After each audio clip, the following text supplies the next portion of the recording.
So I'm here with BTCC driver Sam Tordoff. So Sam, it's a big change of scenery for you now since last year. How's it all been going down for you? Yeah, a lot's changed. Obviously, new team, new start, new car, rear wheel drive instead of front wheel drive. So I don't think I could have it any more different if I tried. And new team sponsors as well. So a lot to learn. New big challenge ahead. But what I'm relishing, looking forward to. I think the team have been really welcoming.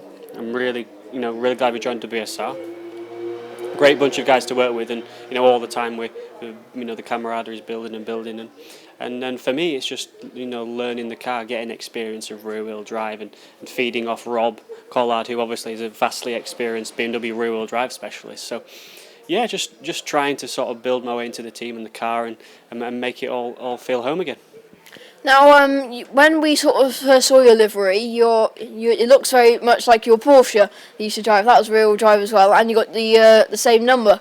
So, is it kind of like a season just with a different car, really? I guess. Yeah, that's what it's ended up being. I hadn't realised actually that the number was the same, but you're right, exactly right. It's getting back into that sort of Porsche mentality again, which for 2 years I've not done anything, because for 2 years I've purely driven the MG front wheel drive car. So it's going to take a little bit of getting used to. But the car looks great.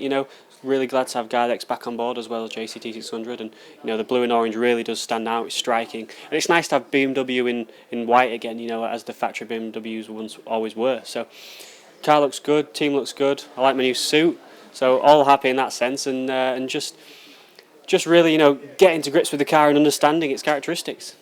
Now, 2 years ago, you made your first season in the touring cars, and you were immediately very quick in your MG. Do you expect to be as immediately quick in the BMW, or do you think it's going to take you a little bit longer to sort of get back up to speed? Hopefully, we start with a really great platform. Let's not forget Colin won the championship in this car last year, so the car is there. It's just adapting it to my driving style and me understanding it.